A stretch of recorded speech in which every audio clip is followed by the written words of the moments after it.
जय श्री राम।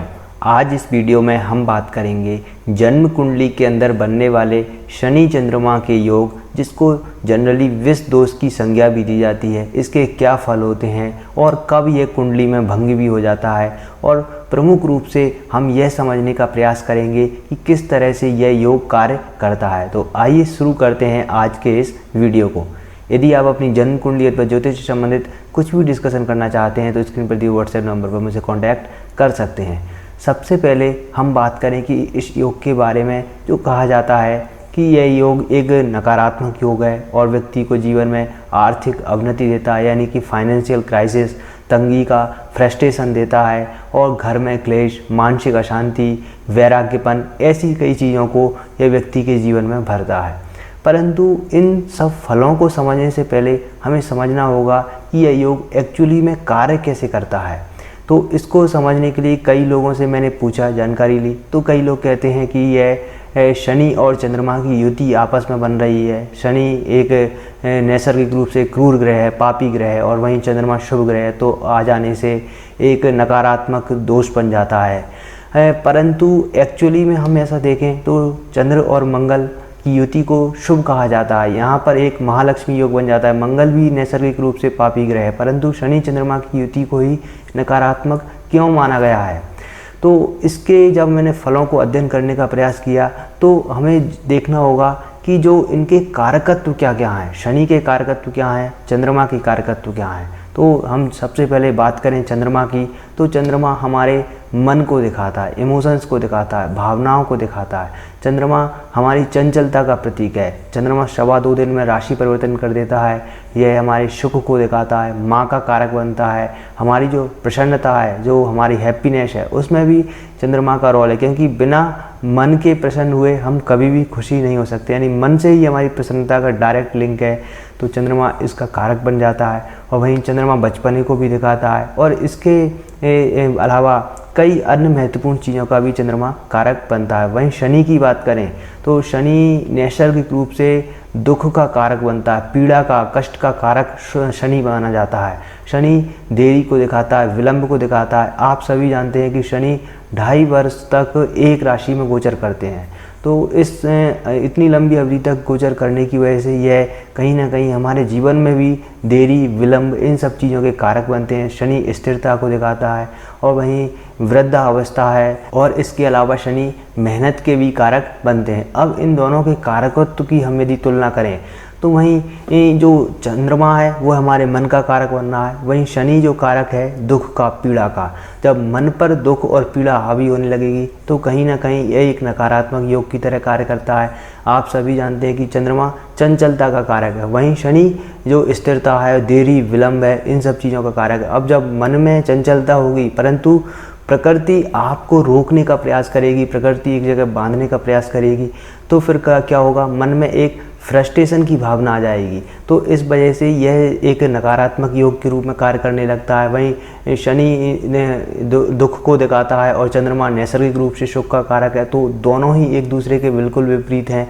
और चंद्रमा हमारे शिशुत्व यानी बचपने को भी दिखाता है, जो हमारे बचपन का समय है उसका भी कारक चंद्रमा बनता है। वहीं शनि और गुरु जो कि एकदम विपरीत वृद्धावस्था के कारक बनते हैं। तो कई ऐसी चीज़ें हैं जो शनि और चंद्रमा के कारकत्व में असमानता लाती हैं। इस वजह से यह एक नकारात्मक योग की तरह भी कार्य करता है। अब यहाँ पर यह देखना होगा कि यह योग कार्य कर रहा है, परंतु एक्चुअली में यह वर्क क्या करता है, इसके रिजल्ट क्या होते हैं। तो सबसे पहले तो यह देखने को मिलता है कि व्यक्ति अपने जीवन में कुछ भी कार्य करेगा तो वहाँ पर एक उसको अधूरापन सा रहेगा। कोई भी कार्य करने जाएगा वह एक बार में पूर्ण नहीं होगा, कुछ ना कुछ कमी रह जाएगी, एक काम कुछ अधूरा रह जाएगा, पेंडिंग रह जाएगा। ऐसी सब चीज़ें देखने को मिल सकती हैं। शनि कार्यों में देरी देगा, विलंब देगा, और चंद्रमा जो जल्दी चाहेगा, तो इस वजह से कहीं ना कहीं फ्रस्ट्रेशन आएगी मन में, और एक विरक्ति की भावना देगा, लोगों से डिटैचमेंट होगा, दुख, पीड़ा, मानसिक अशांति देगा, और कहीं ना कहीं एक जीवन में एक अधूरापन, ऐसी स्थिति को भी यह लाता है। जीवन में जो भी इच्छाएं हैं वह समय पर पूर्ण ना हो, इस प्रकार की चीज़ें देखने को मिल देंगी।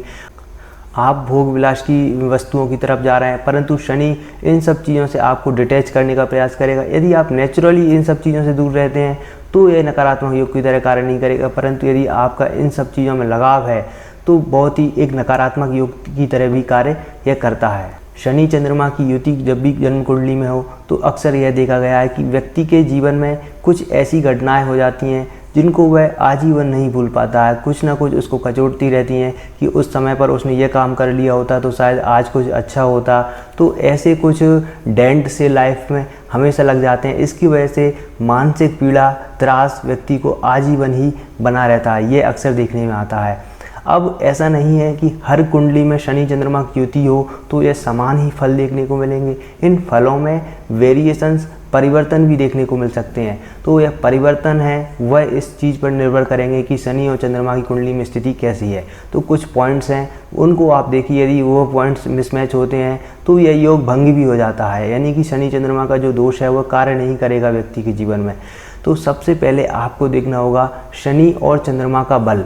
यदि चंद्रमा जन्म कुंडली में बलवान हुआ, बली हुआ, वह पक्ष बली हुआ, यानी शुक्ल पक्ष का जन्म हुआ, व्यक्ति का पूर्णिमा के आसपास का जन्म है, चंद्रमा पर शुभ ग्रहों का प्रभाव है, मित्र ग्रहों का प्रभाव है, बृहस्पति की दृष्टि है, तो भी यह योग भंग हो जाता है और इसके इतने नकारात्मक फल नहीं मिलते हैं जितने मिलने चाहिए, जो कि व्यक्ति को बहुत हद तक परेशानी दें। वो सब चीज़ें व्यक्ति के जीवन में नहीं देखने को मिलती हैं। और वहीं यह देखना होगा कि हमें जो शनि और चंद्रमा हैं उनमें अंशात्मक दूरी कितनी है, डिग्री डिफरेंस कितना है। यदि 20 डिग्री से ज़्यादा का डिफरेंस आ रहा है तो भी यह योग इतना कार्य नहीं करेगा। और इन दोनों ग्रहों के बीच में कोई डिग्री के बीच में कोई तीसरा ग्रह आ जाए तो भी यह योग भंग हो जाता है। यह स्थिति भी देखने को मिलती है। वहीं शनि और चंद्रमा, उनका यह देखना होगा कि वह किस भाव के स्वामी है, यानी कि शनि यदि शुभ भावों का स्वामी हुआ, लग्नेश हुआ या त्रिकोण का स्वामी हुआ तो इतने नकारात्मक फल नहीं देगा। सेम स्थिति यह भी है कि चंद्रमा भी यदि शुभ भावों के स्वामी हुआ और वह बलवान हुआ तो भी इतने नकारात्मक फल नहीं मिलेंगे। और यह युति खराब भावों में ना बन रही हो, 6वें, 8वें, 12वें भाव में, तीसरे भाव में, तो भी यह इतने नकारात्मक फल नहीं देगी। फिर अगली पॉइंट है, यह देखना चाहिए कि व्यक्ति का लग्न कौन सा है, राशि कौन सी है। तो इससे हमें यह पता चलेगा कि व्यक्ति का स्वभाव कैसा है। व्यक्ति क्या नैसर्गिक रूप से भोग विलास की चीज़ों की तरफ भागने वाला है या वह आध्यात्म की ओर जाने वाला है। यदि व्यक्ति आध्यात्मिक है, धार्मिक कार्यों में रुचि लेता है तो इतने नकारात्मक फल नहीं मिलेंगे। परंतु व्यक्ति की रुचि यदि भौतिकता की तरफ है, भोग विलास की चीज़ों की तरफ है, तो व्यक्ति को कभी भी मानसिक संतुष्टि प्राप्त नहीं होगी। एक जीवन में दौड़ भाग में एक असंतुष्टि, अशांति, मानसिक बेचैनी, फ्रस्ट्रेशन वह अता उम्र बनी रहेंगी। कुछ ना कुछ पीड़ा, यहाँ पर दिमाग में कचोटने वाली बातें, ऐसी सब चीज़ें चलती रहेंगी। तो इस तरह के इसके नकारात्मक फल देखने को मिलते हैं। उम्मीद करता हूँ आपको मेरा यह वीडियो अच्छा लगा होगा और आपको नई जानकारी प्राप्त हुई होगी कि शनि चंद्रमा के योग को किस प्रकार से देखा जाता है। तो फिर मिलते हैं एक और अन्य वीडियो में। तब तक के लिए आप ज्योतिष संबंधी सामग्री के लिए इस चैनल पर विजिट कर सकते हैं।